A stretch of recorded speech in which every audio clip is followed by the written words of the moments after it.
The big meeting room was quiet as Ambassador Zethka stood up to speak. His body looked like it was made of clear crystal, and when he moved, light bounced off him in pretty colors.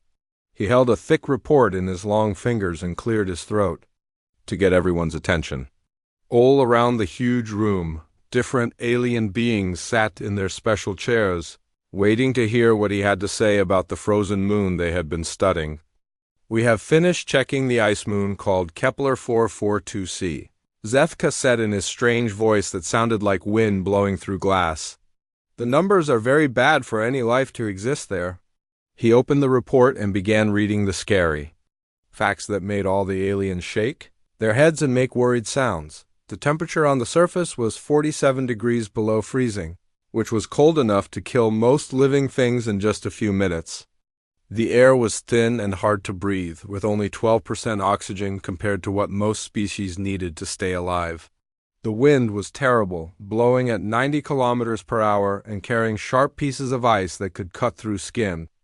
There was no food growing anywhere on the surface, no protection from dangerous space radiation, and no way to stay warm. The bird-like zephyrians fluffed their colorful feathers and made clicking sounds of worry.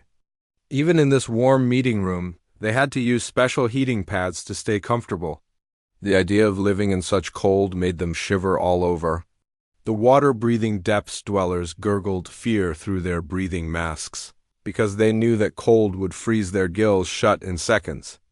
Even the tough rock-eating aliens from Granite Prime, who could live almost anywhere, shook their stone-like heads and said the place was too dangerous. "The ice caves are the worst part," Zethka continued, turning to another page in his report. "They offer no real protection from the cold. The temperature inside is almost the same as outside. There is no heat source, no way to make fire, and no shelter from the deadly radiation that comes from space. Any living being would die within hours of entering these caves." All the aliens in the room agreed completely. They had spent months studying this frozen moon with their best computers and sensors. Every measurement showed the same thing. This was a place where nothing could live. The cold was too much, the air was too thin, and there was nothing to eat or drink. It was a dead world covered in ice and filled with caves that were like frozen tombs. Council Prime Velnor, a tall alien with purple skin and 3 eyes, stood up to make the final decision. "Based on all this evidence, we declare that Kepler 442c is completely uninhabitable. No member of our galactic community should attempt to land there or build anything on its surface. This world is marked as a red zone danger area. Anyone who tries to live there will certainly die."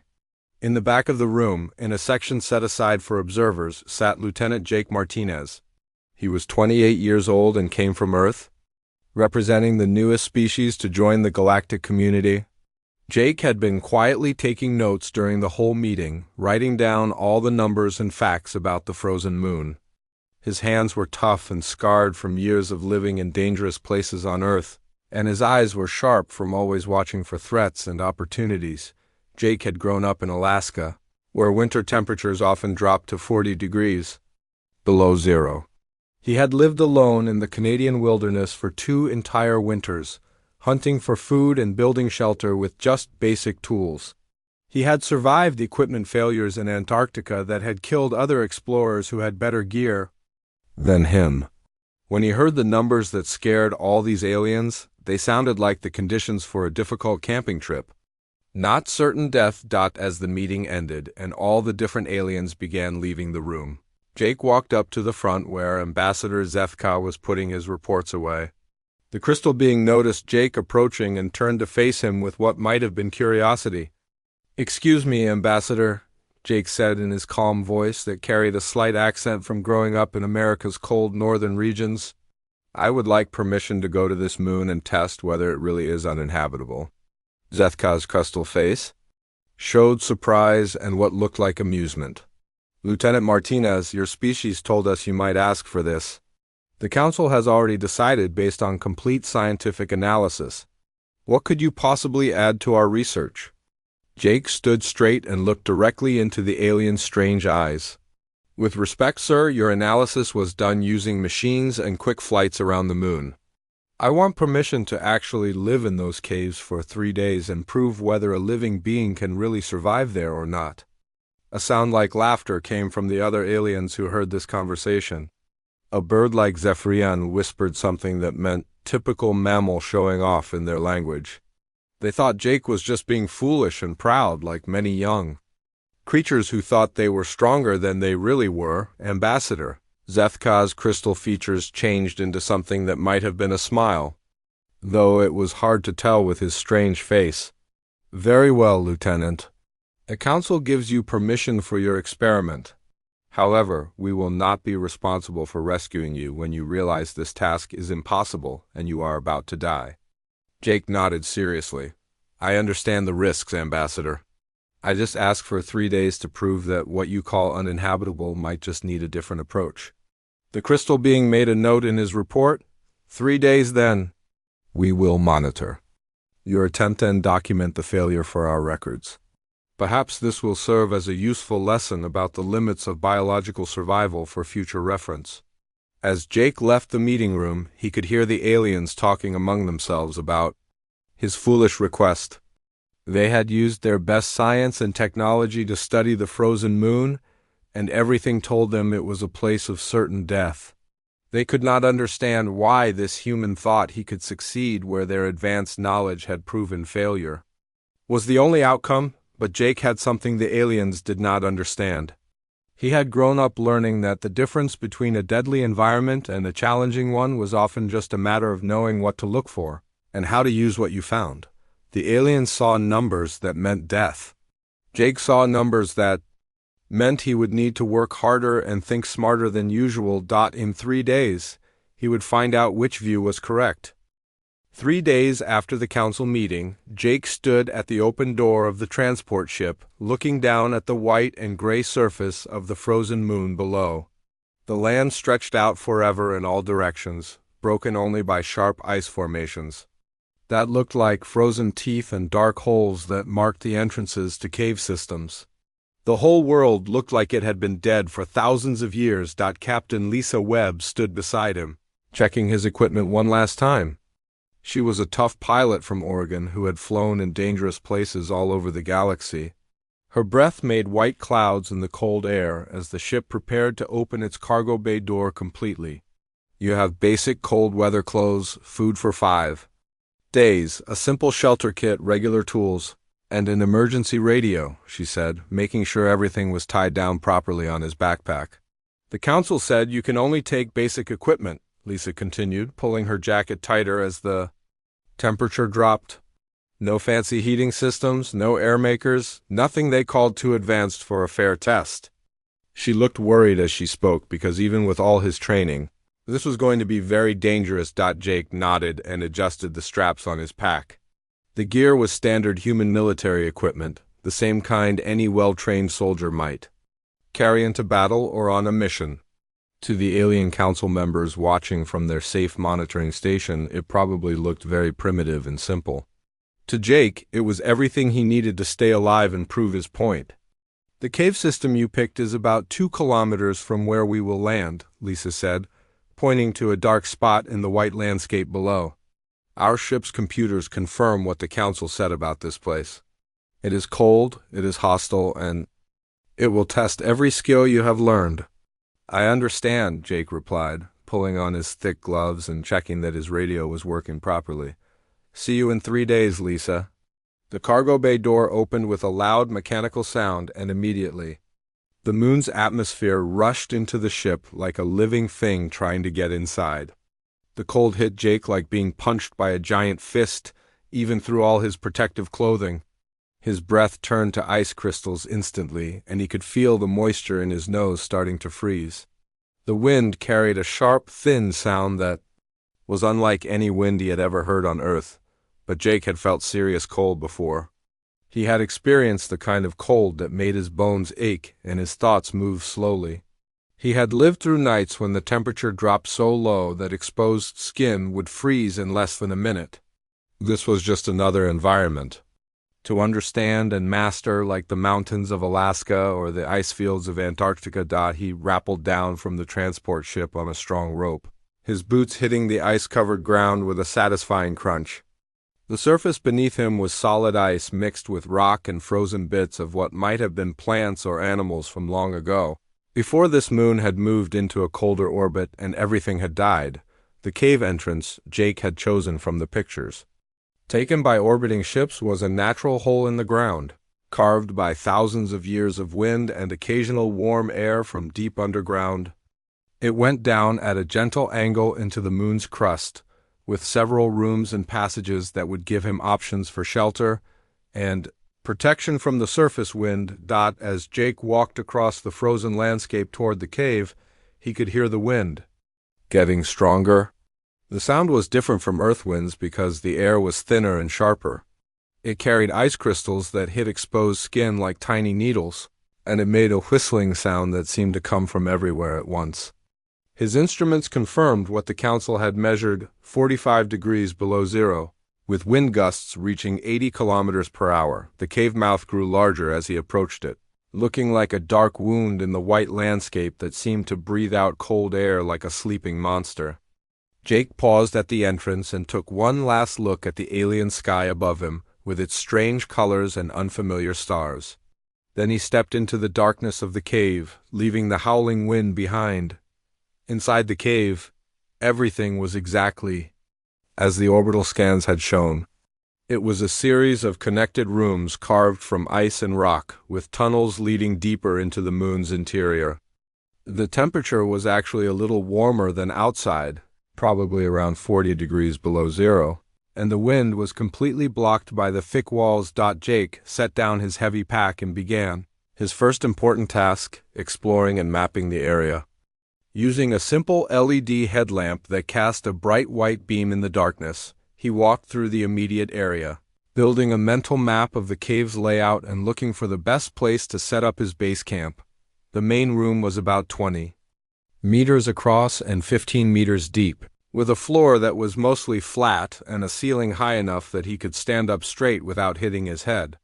The walls were solid ice mixed with rock, and they looked like they had been there for a very long time without changing, but as Jake explored more carefully, he noticed something the orbital surveys had completely missed. There were signs of heat activity deep in the cave system. The walls showed mineral stains that meant water had sometimes flowed here, probably from warm air vents connected to the moon's hot interior. The air was not just dead and still like in most caves.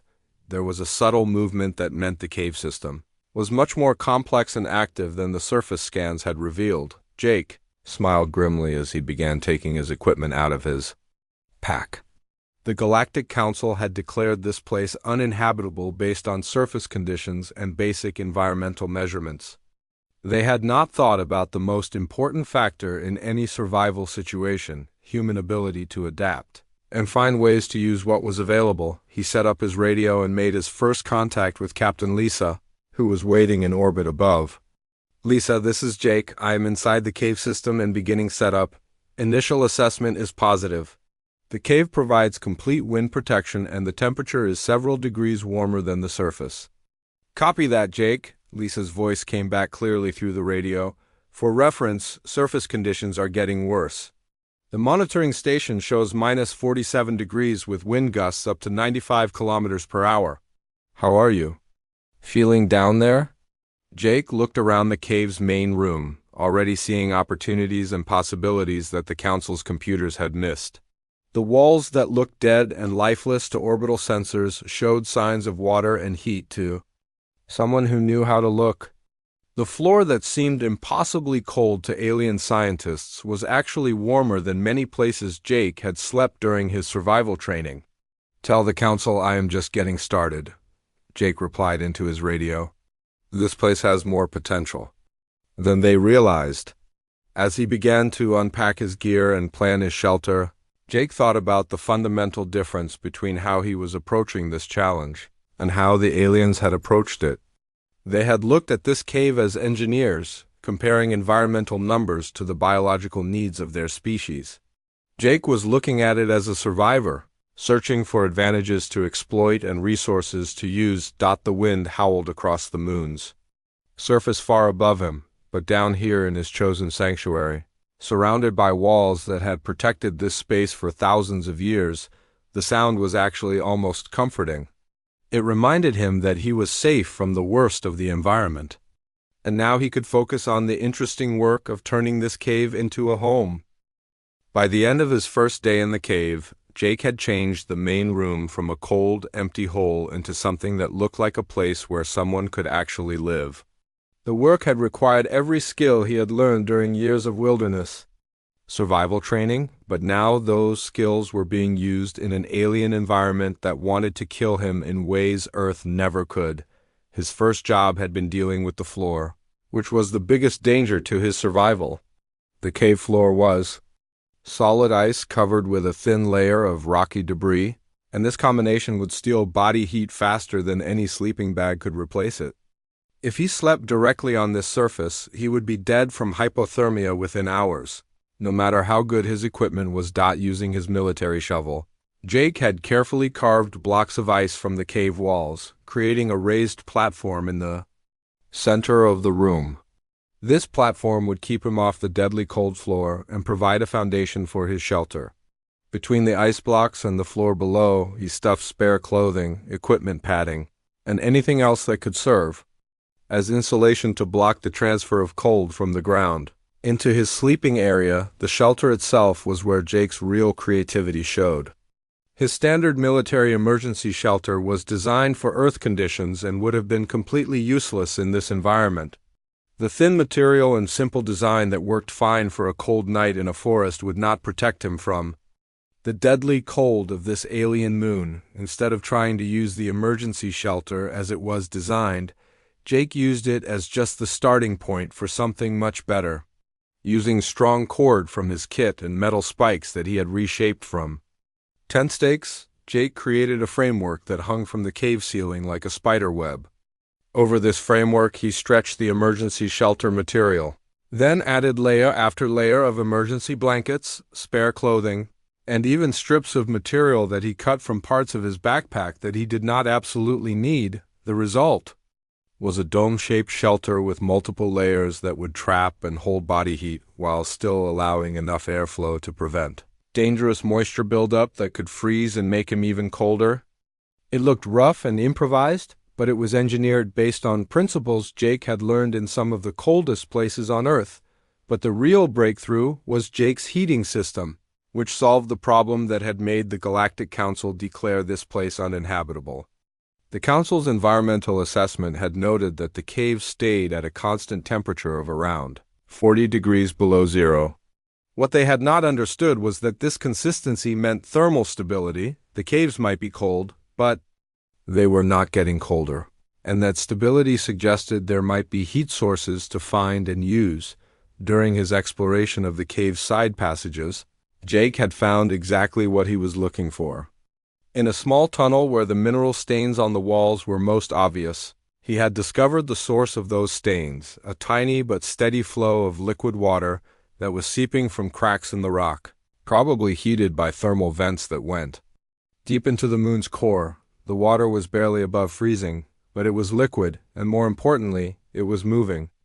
Using his survival knife and the small tools from his kit, Jake had carefully chipped away ice and stone until he could direct this water flow where he wanted it to go.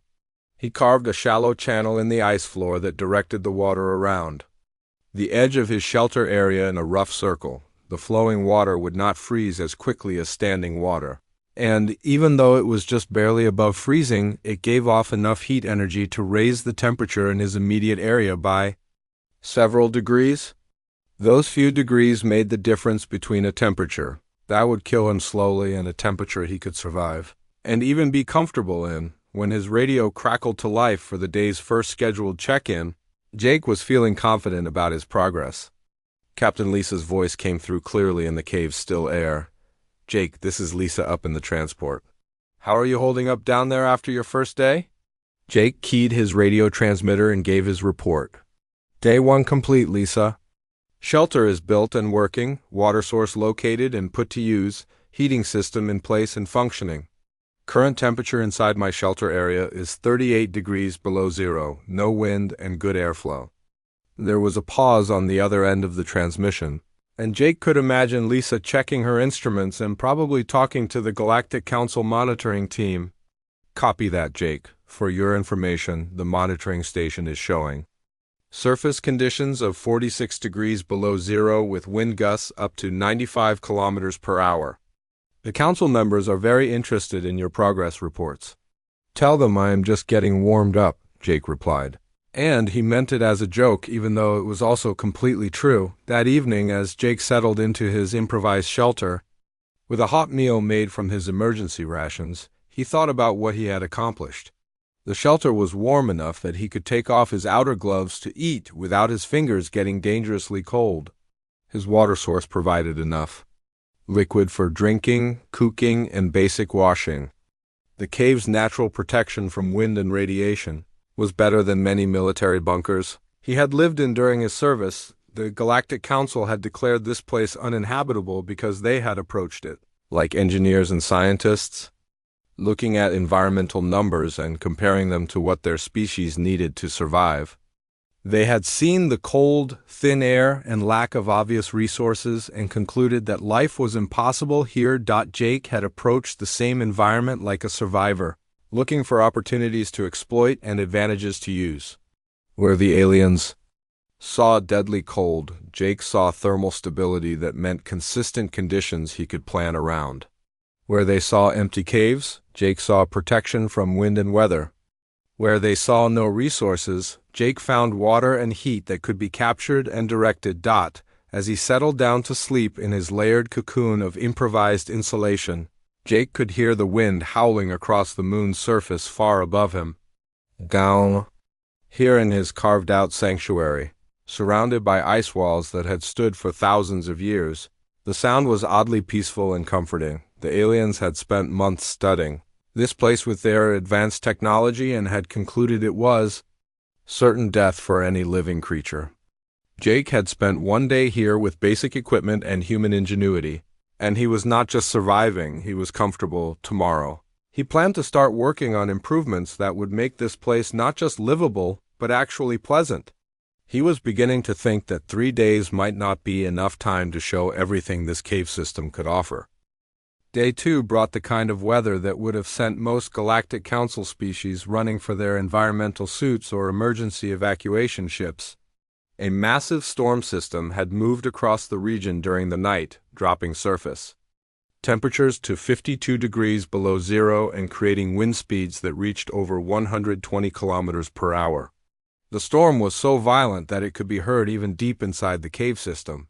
Jake woke to the sound of the storm raging far above him, a constant howling that seemed to shake the very walls of his underground shelter. His breath was visible even inside his improved shelter, and ice crystals had formed on the inner walls overnight despite his heating system working as designed.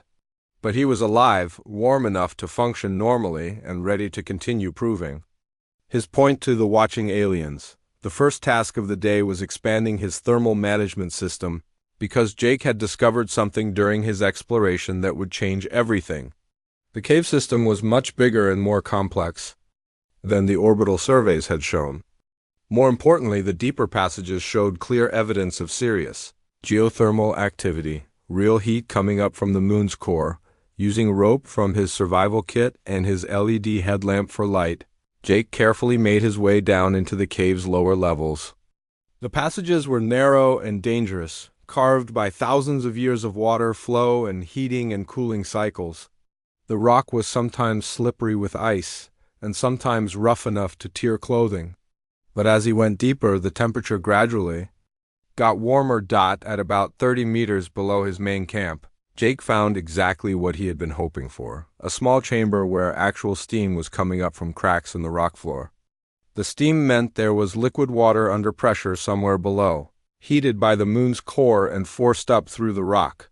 This was real, substantial heat that could be captured and used. Jake spent the entire morning carefully engineering a system to capture and redirect this thermal energy upward to his living area. He used metal pieces from his backpack frame as heat conductors, arranging them to transfer warmth from the steam chamber up to his shelter. His extra clothing, arranged in careful layers, became insulation and thermal transfer materials. A series of channels that he carved in the ice allowed heated air from the lower chamber to flow up and circulate through his main camp area. By the middle of the day, Jake had raised the temperature in his shelter area to 32 degrees below zero, a full 15 degrees warmer than the cave's natural temperature. More importantly, the system was designed to regulate itself and keep working without constant attention. As long as the moon's geothermal activity continued, which it probably would for millions of years, his heating system would keep functioning. But Jake was not satisfied with just surviving the conditions that the aliens said were impossible.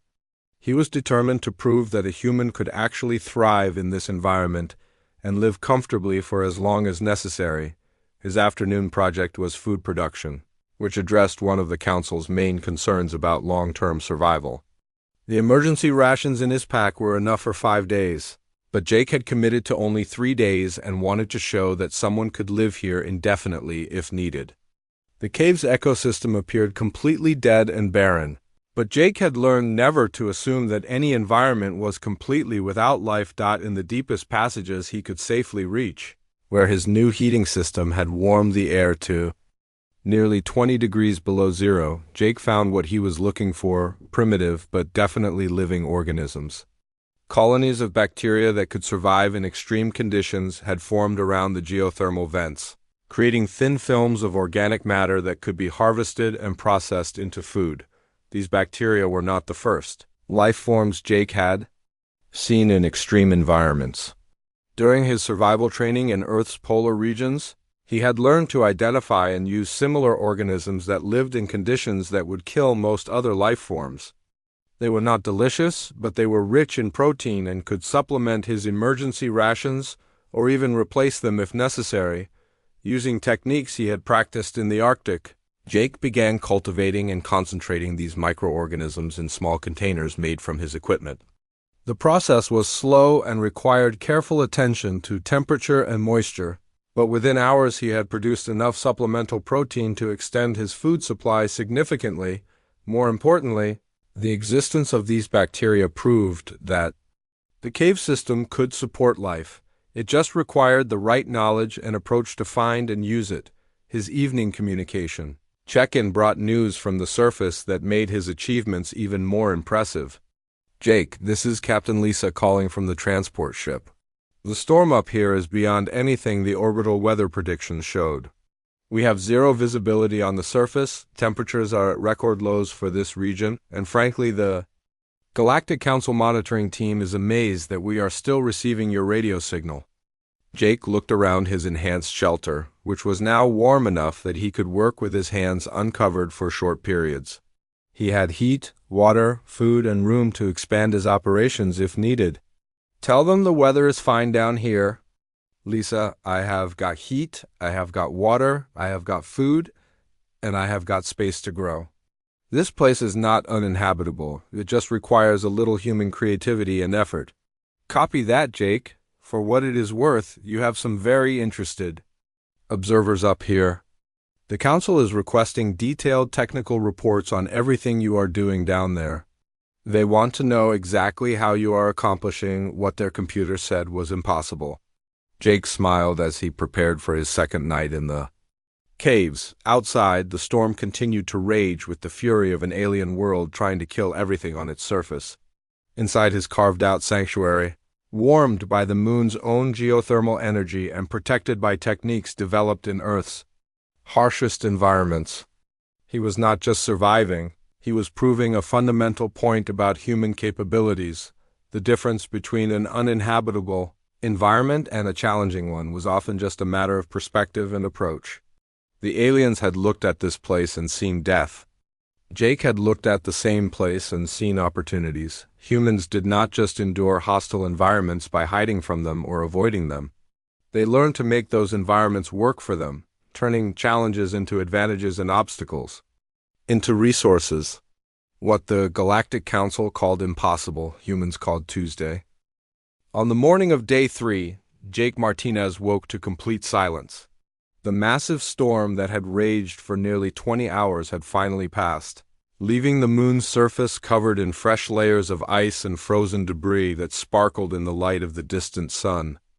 But in his cave sanctuary, Jake was experiencing something the Galactic Council had declared completely impossible: genuine comfort in an environment they said would kill any living thing. His improvised heating system had maintained the shelter. Temperature at 30 degrees below zero throughout the night, which was warm enough for him to sleep comfortably in his regular sleeping bag without any additional heating. His water collection system, which he had improved with additional channels and collection points, was now providing more clean liquid water than he could possibly use. The bacterial cultures he had been growing in the warmed sections of the cave were showing healthy growth and producing protein-rich food supplements, but Jake's most important achievement was yet to be revealed to the watching aliens. During his 3 days in the cave system, he had been conducting detailed environmental monitoring using the instruments from his survival kit. What he had discovered would fundamentally challenge not just the Galactic Council's assessment of this particular moon, but their entire approach to determining what environments could support life. The caves were not just thermally stable, as the Council had noted in their reports. They were thermally active, with a complex network of geothermal venting that extended throughout the moon's crust like a circulatory system. With proper engineering and basic human technology, the entire cave system could be converted into a naturally heated habitat that would be not just livable, but genuinely comfortable for long-term occupation. More significantly, Jake's biological surveys had revealed that the caves were far from lifeless. The bacteria he had found and cultivated were just the most obvious examples. In the deeper, warmer passages, Jake had discovered evidence of more complex organisms, primitive, but thriving ecosystems that had adapted perfectly to the moon's unique conditions and had probably been living here for thousands of years. Using his military communication equipment, Jake began broadcasting a detailed report to both Captain Lisa and the Galactic Council monitoring station orbiting above. He knew this transmission was being recorded and would be studied by alien scientists across the galaxy. This is Lieutenant Martinez concluding 72-hour survivability assessment of Kepler 442 sea cave systems. He began organizing his notes as he spoke. Environmental conditions within optimized shelter area are 30 degrees below 0 Celsius. Stable atmospheric pressure, excellent air circulation, sustainable water source providing 3 liters per day, and confirmed biological resources. Suitable for long-term food production? He paused to let that information sink in before continuing with his most important findings. Key discoveries during this assessment. First, the cave systems provide complete protection from all surface environmental hazards including wind, temperature extremes, and radiation exposure. Second, extensive geothermal activity within the cave networks provides abundant thermal energy suitable for heating and power generation. Third, the cave ecosystems support multiple levels of biological activity including easily harvestable protein sources. Jake could hear the excitement and disbelief in Captain Lisa's voice when she responded. Jake, are you saying this place is actually habitable after all? Negative, Captain, Jake replied, looking around his warm, comfortable shelter one final time. I am saying this place is better than habitable. With basic engineering techniques and standard human technology, these cave systems could support permanent settlements of significant size. The geothermal energy alone could power manufacturing facilities and equipment. The biological resources could support large-scale food production. The thermal stability means minimal environmental control, requirements, and very low energy costs for maintaining comfortable living conditions. There was a much longer pause this time, and when Captain Lisa responded, Jake could hear multiple voices in the background, probably the entire Galactic Council monitoring team talking excitedly among themselves. Jake, we are getting urgent. Requests for immediate detailed technical specifications. The Council wants to know exactly what you did, how you did it, what materials you used, and whether these techniques could be applied to other worlds they have classified as uninhabitable. Jake looked around his improvised home one final time before beginning to pack his equipment. In 72 hours, using nothing but standard human military equipment and survival techniques learned in Earth's wilderness areas, he had transformed a supposedly uninhabitable ice cave into a warm, comfortable, and sustainable living space. More than that, he had proven that entire colonies could thrive in places the aliens thought were certain death.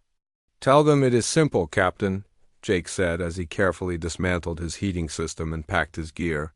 They assessed this place as uninhabitable because they were thinking like aliens, trying to avoid environmental challenges and recreate the comfortable conditions of their home worlds. I assessed it as habitable because I was thinking like a human, looking for ways to use environmental challenges as advantages and resources. As Jake made his way back through the cave passages toward the surface, he reflected on the fundamental difference between human and alien approaches to hostile environments.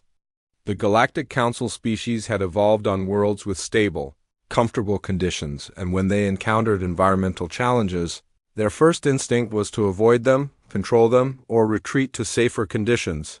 Humans had evolved on a world that was constantly trying to kill them with ice ages, volcanic eruptions, floods, droughts, predators, diseases, and every other natural disaster imaginable.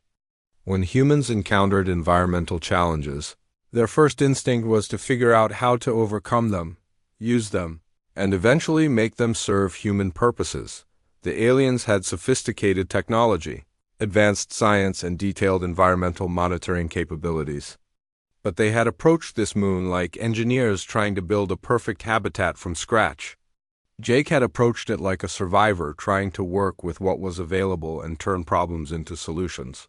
6 hours later, as Captain Lisa's transport ship carried Jake back to the orbital station where the Galactic Council representatives were waiting, the Council was already beginning to revise their assessment of Kepler 442c, what had been classified as an uninhabitable red zone world was now being considered for potential colonization, mining operations, and scientific research stations, but Jake knew that the real victory was not just proving that humans could survive where other species could not. The real victory was demonstrating that the definition of habitable depended entirely on who was doing the inhabiting and what they were willing to do to make a place work for them. In the vastness of space, filled with thousands of worlds that seemed hostile and impossible to the species of the Galactic Council, humanity had just proven that there were no truly uninhabitable places. There were only places that had not yet met the right species to call them home, and humans were very good at making any place into a home. The aliens had declared this frozen moon uninhabitable based on their limitations and fears. Jake had proven it was not just habitable but comfortable, using nothing more than human determination, creativity, and the willingness to see opportunities where others saw only obstacles.